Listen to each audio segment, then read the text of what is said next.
Ya conseguí. Bien, buen día.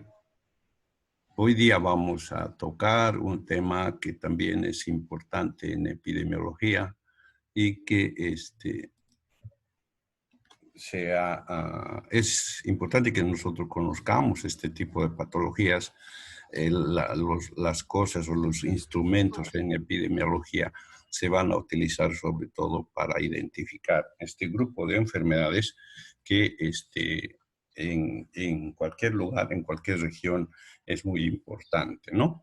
Entonces, el tema de hoy se llama enfermedades transmisibles y que se refiere principalmente a un grupo de enfermedades que se transfieren entre persona a persona o también son transferidos por algún intermediario. Podría ser un vector insecto, un vector animal, un vector mecánico o también transmitirse directamente sin necesidad de un intermediario, como en el tema del estornudo, como el tema de llevar un germen que va a producir una de estas enfermedades directamente a la cavidad bucal, lo cual estaría en el grupo de enfermedades transmisibles de forma directa y que son importantes, ¿no? Porque en la mayoría de los casos estas patologías son fáciles en algunos casos de reproducir elementos que van a proteger al organismo, como son las vacunas, por ejemplo. Entonces, vamos a tratar de ese tipo de enfermedades el día de hoy, ¿no? Habíamos dicho que son enfermedades que son transmitidos, que son transferidos, ya sea de hombre a hombre, ya sea de un animal a un hombre o de un hombre a un animal, o también a través de intermediarios a los que los llamamos como vectores. Vamos a ver que los vectores pueden ser animales, insectos o también vectores mecánicos, ¿no? Y sobre todo también la transmisión directa de este tipo de eh, patologías que van a reproducirse en las personas. Para esto tenemos que ver una clasificación acerca de las enfermedades infecciosas y creo que ya la vimos en la vez anterior. Y si la hemos visto, vamos a hacer un repaso. Ya vimos esta clasificación, ¿se acuerdan? Creo que sí, ya la hemos visto cuando estábamos viendo el tema de enfermedades infecciosas. Sí, lo hemos visto, doctor. Sí. Entonces, fíjense, en esta clasificación, debido a la posibilidad de transmitir directamente o la posibilidad que no haya forma de transmitir a las personas, habían dos grupos que comprendían, uno, las enfermedades transmisibles, aquellas que sí podían transmitirse de persona a persona, se podían transmitir a través de un intermediario o también transmitir en forma directa, ¿no? Entonces, este grupo es el grupo que vamos a nosotros empezar a ver el día de hoy. Entonces, también tenemos que ver este otro cuadro, que también creo ya lo hemos revisado, pero en otra forma, que no es nada más que la representación del proceso salud-enfermedad o la historia natural de la enfermedad. Eso habíamos hablado también en varias ocasiones. ¿Alguien se acuerda las 3 etapas del proceso salud-enfermedad?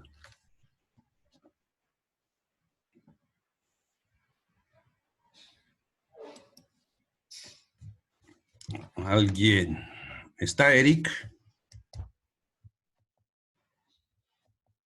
Eric Salvatierra.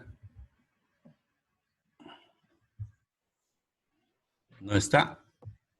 Sí, doctor. Oh. Erika. ¿Se acuerda lo que es el proceso salud-enfermedad? Perdón, doctor, no me acuerdo. No se acuerda. ¿Alguna de sus compañeras que se acuerde?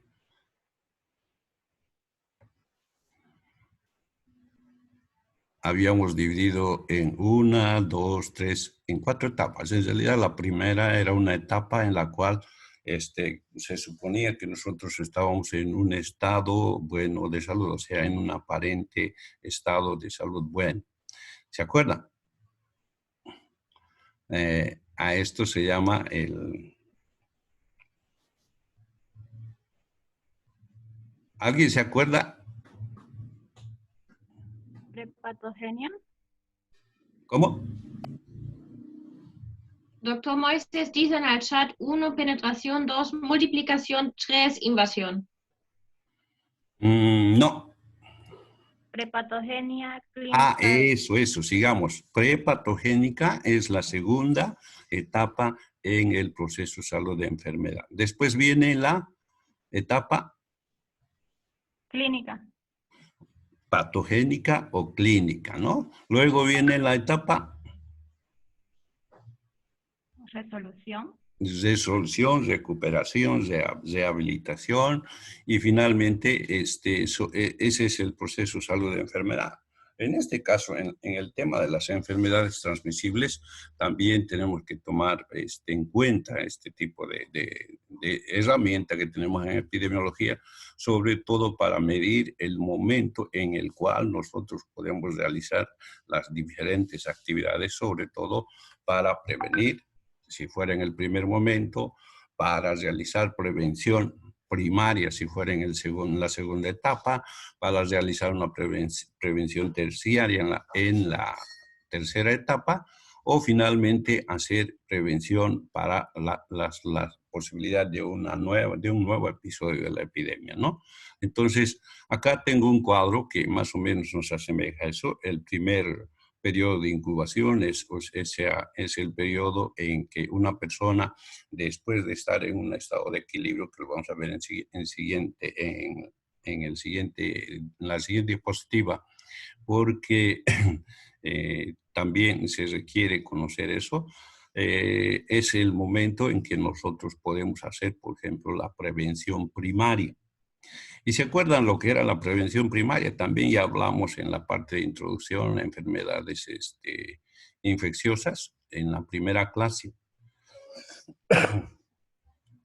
¿Cuáles eran las actividades que se cumplen en el periodo prepatogénico?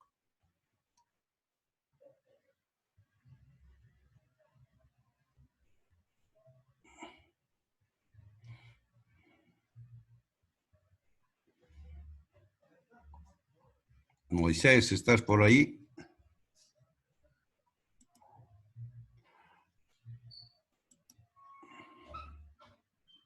Dos. Doctor dice que está en el chat, no tiene audífono. Ah, ya, correcto, pero ya, entonces, Claudia está por ahí. Sí, doctor. A ver, ¿cuáles son las dos actividades principales que vamos a desarrollar cuando vamos a realizar prevención primaria? O sea, en el periodo de incubación o en la prepatogénica, etapa del proceso de salud de enfermedad que hemos hablado anteriormente, ¿no? ¿Qué se puede hacer cuando usted sabe que ha contraído la enfermedad y aún no hay sintomatología? Es el periodo prepatogénico. ¿Qué hacemos cuando nosotros sabemos que hay un grupo de personas que están en ¿Cómo podemos hacer prevención?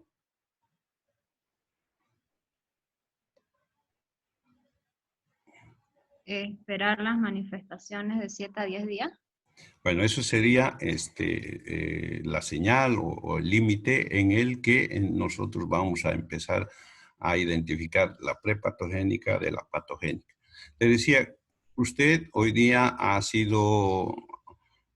recibido una infección de un agente patógeno, ¿no?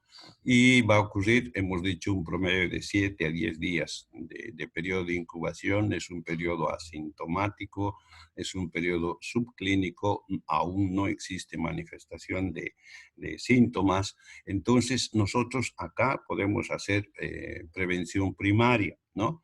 Que está compuesto principalmente por dos actividades. Ahora se va a colar. La primera es la educación, ¿no? podemos desarrollar y se desarrolla en cada uno de los consultorios donde vamos a hacer la atención de los pacientes, hacer educación, información y capacitación. Entonces, indicarle todas las situaciones que van a poder disminuir, limitar o a veces eliminar la patología que se está iniciando, ¿no? Esa era una. La otra era las inmunizaciones. ¿Se acuerda? Sí. ¿En qué consisten las inmunizaciones?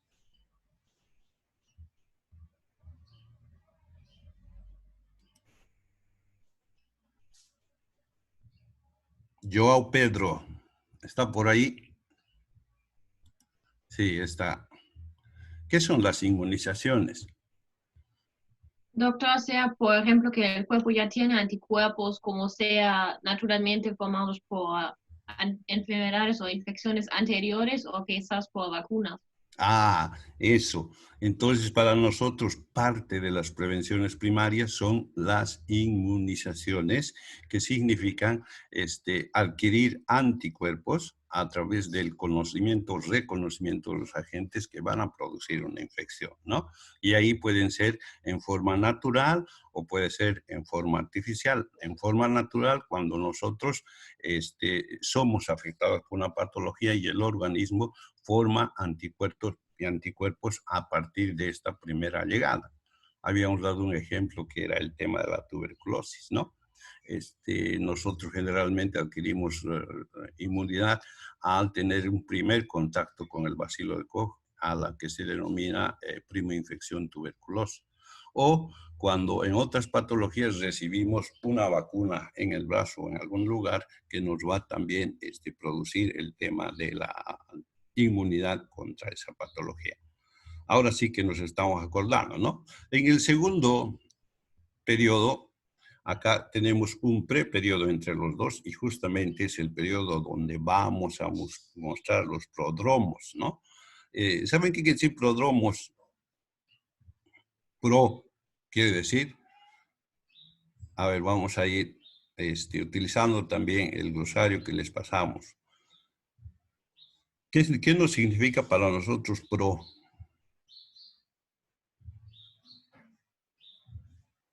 En este caso, ¿qué nos significaría? A ver, les doy un ejemplo. Yo salí a la calle, estuve en un momento en que hubo un cambio de temperatura brusco, me expuse al frío, me mojó y al día siguiente ya estoy con algunos problemitas. Pero todavía me siento bien. Al cuarto día empiezo a tener un ligero dolor de cabeza, ¿no? Y también empiezo a tener una ligera secreción nasal. ¿Eso serán pródromos?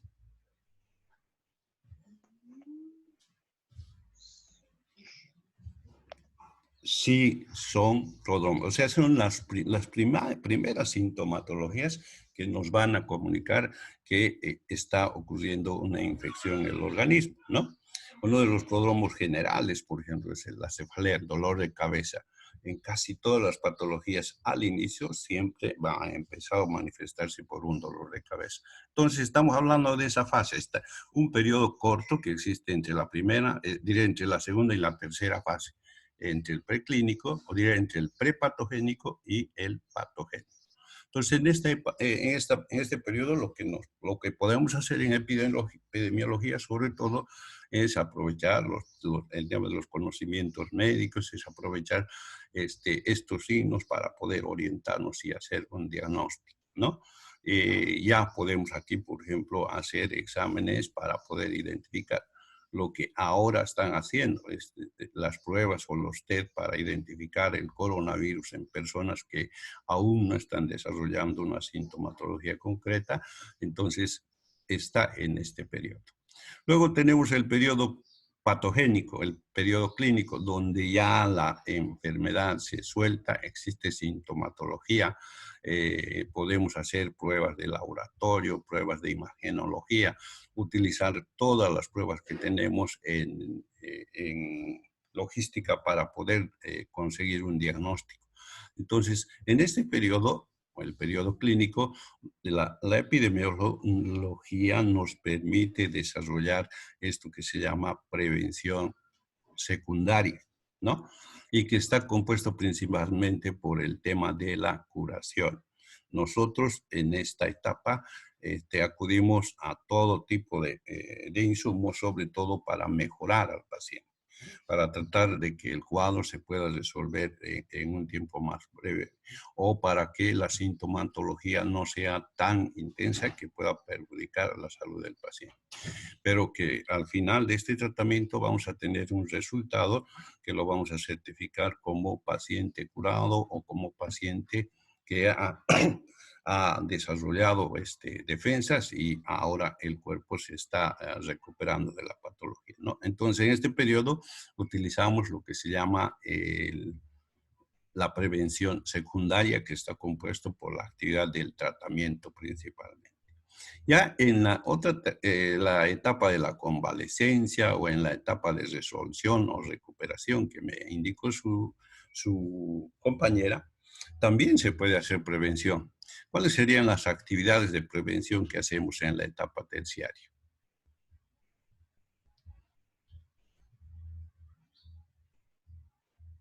¿Qué haríamos? Por ejemplo, un paciente que ha tenido un accidente, ha tenido una fractura, ya se le ha atendido, se le ha hecho el tratamiento, ya ha recuperado, está internado como 15 días, ahora está recuperado, fractura en miembro inferior.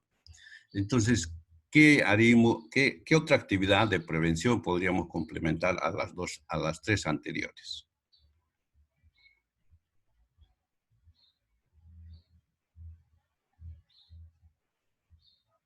A ver, ¿alguien se acuerda?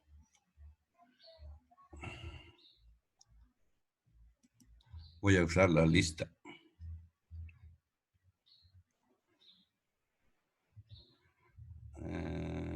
Tales, ¿está por ahí?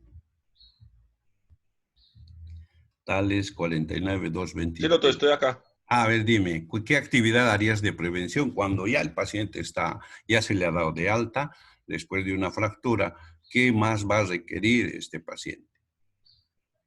Hablando de recuperación, ¿no? Hablando de prevención, hablando de epidemiología.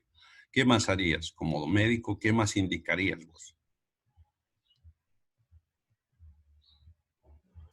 Doutor, perdão, eu não entendi muito bem a sua pergunta. Ya, ¿Puede repetir? les repito.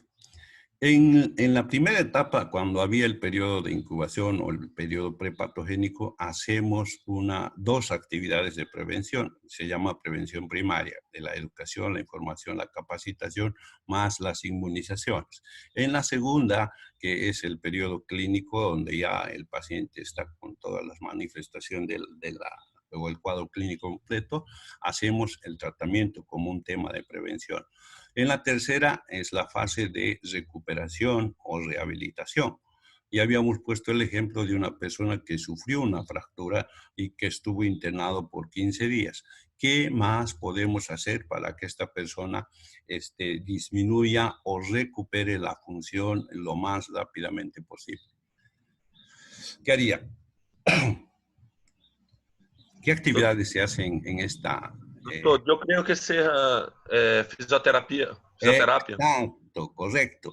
Nos va a tocar a nosotros como médicos, para que el paciente esté recuperado, ejercitar ese miembro que ha fracturado y que por la falta de movimiento va a tener algún momento, todavía alguna dificultad a la movilización y todas esas cosas. Entonces, para prever de que esto no quede así, nos debemos ejercitar, y eso es fisioterapia, hidroterapia y todas esas situaciones que se utilizan después de que el paciente ya ha salido de la convalecencia, ¿no?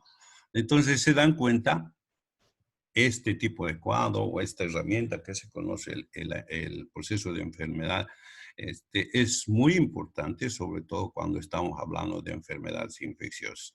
que habíamos dicho que no es nada más que la invasión de agentes patógenos que van a producir enfermedad en las personas. Y son transmisibles porque estas sí se pueden transmitir de persona a persona, se pueden transmitir a través de intermediarios o también en forma directa, ¿no? Es una de las herramientas que tenemos que acordarnos, tenemos que tenerlo acá, porque en cualquier momento sí lo vamos a necesitar, sobre todo en el trabajo diario que vamos a desarrollar, ¿no? Si nosotros vemos el tema de la enfermedad, aquí tengo un cuadro donde podemos observar de que vemos solamente una tercera parte de lo que significa la patología, ¿no? O sea, en clínica, en la parte patogénica, nosotros vamos a ver solamente la sintomatología que se presenta, que es una tercera parte del problema de la patología. El problema más grave está en la parte inferior, es como un iceberg, ¿no? Como un pedazo de hielo que está flotando en el mar, del cual se ve solamente un pedazo, la punta, y todo el tamaño del iceberg está bajo el agua, ¿no? Ahí tenemos que considerar, por ejemplo, los portadores, gente que se actúa o se presenta como dos tipos de personas, gentes que pueden transmitir y se los puede identificar por la sintomatología que presentan o desarrollan la enfermedad, y personas que no desarrollan, pero sí son portadores y transmiten la enfermedad. Entonces estamos hablando de personas asintomáticas. Entonces, para nosotros considerar, por ejemplo, el problema en epidemiología de una patología, no es tanto así como solamente ver en la clínica. Toda la sintomatología que a nosotros nos interesa en clínica podemos verlo y a través de ello resolver el problema de la persona. Hemos visto anteriormente el método epidemiológico y el método clínico. En el método clínico nos decía que el objeto de estudio es el paciente individual. En cambio, en la epidemiología nos ha indicado que el sujeto de estudio es la comunidad. Entonces, en este caso, cuando nosotros tenemos una visión epidemiológica, se amplía más el campo y no solamente tenemos que tomar en cuenta la parte clínica, ¿no? Que en este caso a nosotros, a los médicos que vamos a hacer medicina interna, nos interesa y es a partir de la cual que vamos a poder identificar. Pero ya en epidemiología lo que vamos a tener son otros problemas como la presencia de portadores, los enfermos subclínicos, o sea, portadores asintomáticos o infectados inaparentes. Ese es uno de los problemas que tenemos ahora, ¿no? Son problemas que nos ha permitido, por ejemplo, que el coronavirus pueda ingresar en el territorio nacional. Son pacientes que en algunos casos, bueno, algunos han ocultado su sintomatología, algunos han enmascarado porque antes de ingresar a hacerse los controles han tomado antitérmicos y ustedes saben, la fiebre es un parámetro para identificar esto, ¿no?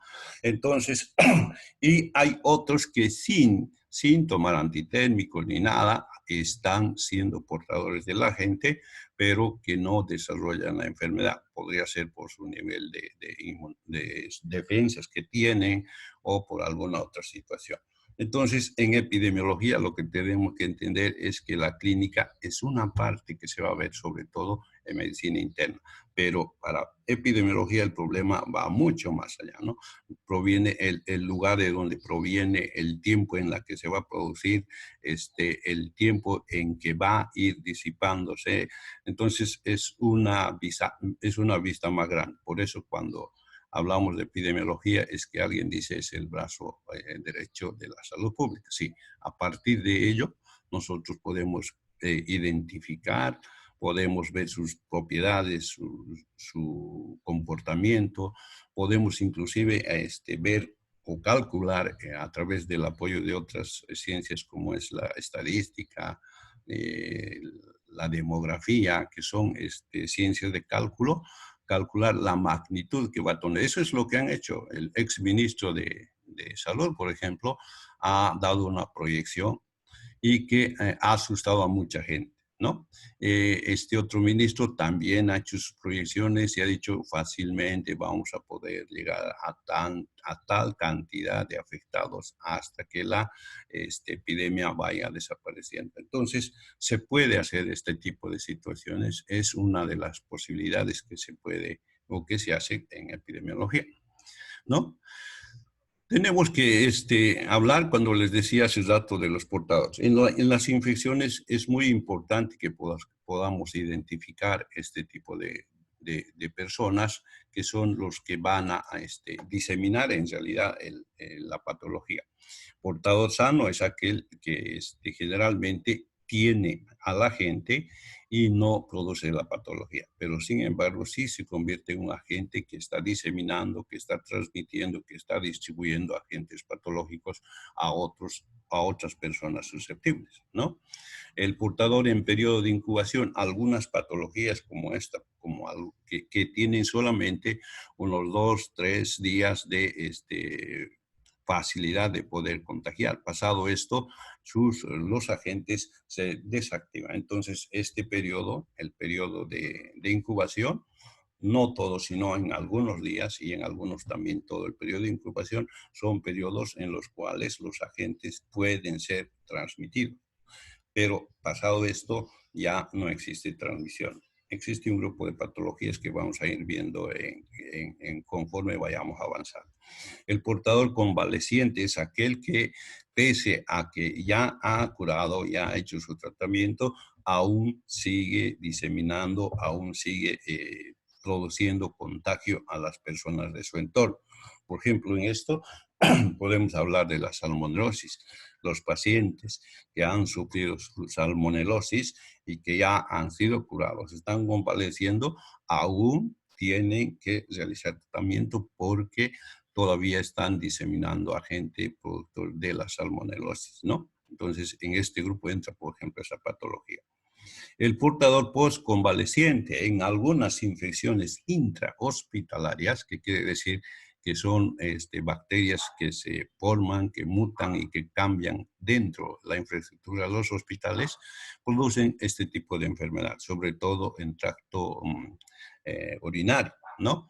Estas bacterias son muy resistentes, son multiresistentes a algunas, son bacterias de difícil tratamiento. Estos generalmente, después, por ejemplo, de que ustedes hayan pasado ya a la patología, aún podrían diseminar esta patología, sobre todo en estos mismos establecimientos o en lugares donde el medio ambiente es adecuado para su desarrollo. Entonces, fíjense, también cuando estamos en epidemiología tenemos que identificar qué clase de portadores. Si la patología lo tenemos que cuidar solamente en el periodo prepatogénico, que es el periodo en el que va a producir, o que si durante toda la patología, duración de la patología, o inclusive después de que ha sido dado de alta, aún podría portar y además ser un medio de distribución de este tipo de patologías. Y el portador crónico, tenemos a la tuberculosis, ¿no? Es un paciente que seguramente va a hacer su tratamiento, un tratamiento de 7, 8 meses dura, dependiendo del esquema de tratamiento, el tratamiento. Durante este periodo existe eliminación de bacilos, sobre todo en la secreción pulmonar que elimina. Entonces, se convierte en un portador crónico.